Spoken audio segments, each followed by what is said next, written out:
Bičiuliai tai yra bendraminčių tokia kaip grupė, galima sakyti, kuri įdomiom visokiom aktyviom veiklom užsiema. Tai nuo važiavimo dviračių kalnuose iki kopimų feratomis, iki žygių įvairių. Tai buvo mūsų maža grupelė, kuri anksčiau važiuodavo su kitais į kalnus ir mes tiesiog pamatėm, kad mes norėtume šiek tiek kitokių formatų. Norėtume, kad mūsų kelionėse būtų daugiau komforto, kad būtų šiek tiek mažiau vargo, bet būtų tiek pat to adrenalino ir to savęs išbandymo. Tai vien dėl to ta visa bičiulių mūsų bendruomenė ir susikūrė. Mes dabar, kaip sakyt, kviečiam vis naujus žmonės prisijungti prie jos. Tai mes dabar esam El Joro, tai yra Ispanijos regionas, kur yra vienas jų žymiausių lankomų objektų, tai yra Camino del Rey.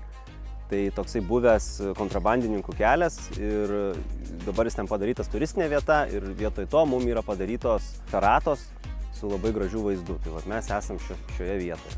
Jeigu žmogui tai yra pirmas kartas, tai ta patirtis būna labai stipri dažniausiai, kadangi jisai neįsivaizduoja, ta prasme, kur jisai atsidurt gali, ne, ir aplamai kaip jis ten jausis, tai visi žmonės labai skirtingai tą aukštį priema, tą suvokimą, kad nuo tavo sprendimų priklauso tavo gyvybė.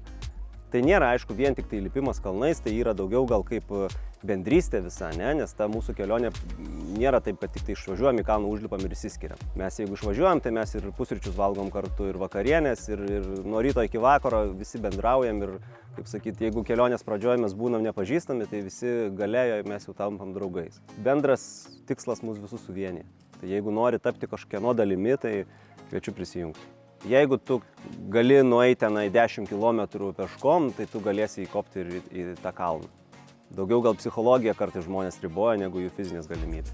Tu kaip kasdieniai veikloje toj gyveni, tai tu nejauti to, kad nuo tavo to pasirinkimo priklauso tavo gyvybė. Tai kalnuose tu suvoki tą ir tada tos visos kitos problemos gyvenime jos pasidaro daug mažesnės. Palinkėčiau išdrįsti, nes tas žingsnis gali pakeisti jūsų gyvenimą. Iš tikrųjų, mes turim gerų pavyzdžių, kurie mane labai žavi ir motyvuoja. Aš vien dėl to čia esu, kad ateina tie nauji žmonės ir jie pamatę, tai patyrę, ateina ir vėl ir sako, ačiū. Sako, anksčiau aš sėdėdavau ant sofos ir neįsivaizduodavau, kad taip galiu gerai jaustis.